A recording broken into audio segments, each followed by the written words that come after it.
We've had a wild week with the weather since our last gardening update. Last Saturday, when I posted the last update, the garden looked something like this. But the next morning, we woke up to a heavy frost. I didn't have anything covered, so it gave us a good chance to see how frost affects some of our seedlings. The lettuce seedlings in the grow bag weren't bothered at all by the frost. The frost also didn't faze the carrot seedlings. I planted radishes early enough that the seedlings got snowed on several times before, so I was pretty sure they would be okay, and they were. For those of you who are new to gardening, if you let a few of your radishes grow instead of eating them all, they'll start to flower. Eventually, those flowers will turn into little seed pods, and the seed pods are edible. If you pick them when they're plump and firm, they're very good to eat. Just one radish plant produced this many seed pods. To me, they taste like a very mild radish. If you leave the seed pods on the plant and let them dry out, you can save seeds from them to plant for next year. Another plant in our garden that wasn't bothered by the frost was our peas. This is what we woke up to Tuesday morning. I had an iris that I planted from seed that was getting ready to bloom for the first time, so I stuck a bucket over it. And we also covered up the bananas again, but I wasn't too worried about the seedlings because snow acts like a good insulator to protect the plants from the cold.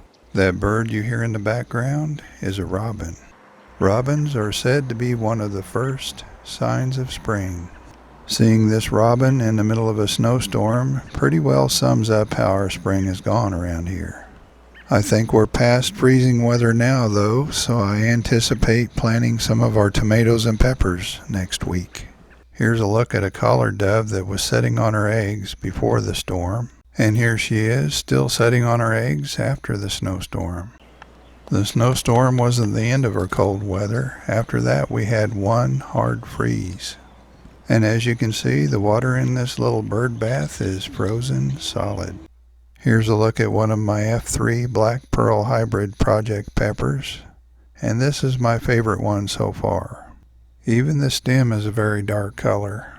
The leaves start out very light green, and then they get darker the longer they're exposed to light.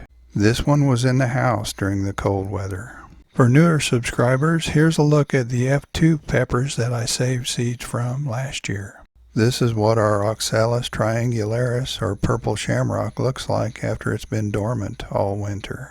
After I repot it and start watering it again, it'll only take about a month or two before it's back to the way it was last year. If you have one of these plants but have never let it go dormant, I did a video on that subject and I'll put a link to that down below. I've become very interested in carnivorous plants, and recently I got my first pitcher plant. Of course, I'll do updates as this plant grows. I also have several sundew plants and one Venus flytrap. Here's a look at one of my F2 Purple Flash hybrid peppers. I like what I'm seeing from this one so far, and I'm really looking forward to seeing what type of peppers it produces. Even though I've planted several dozen of these, I've only found a few that I want to carry forward, and this is one of them. It's going to be really busy around here for the next several weeks, and one of the projects that I have to finish is removing the mulch from the bananas. The Musa velutina and the Musa bass Jew both made it through our very harsh winter. Since I'm pretty sure that we won't have any more freezing weather, I went ahead and put some petunias in our hollow log planters. As you can hear in the background, all of the birds around here know that it's springtime. And some of them do their best to try to drown me out. Here's a male cardinal calling above our garden, and they have a nest built in one of our bushes. All of the straw bales are conditioned now, and I'll be planting those in the next week or so. Here's a look at some of the plants that I have to plant or give away soon, so I'll have my work cut out for me. Before I start digging though, I'll take a good look at the 10-day weather forecast just to make sure.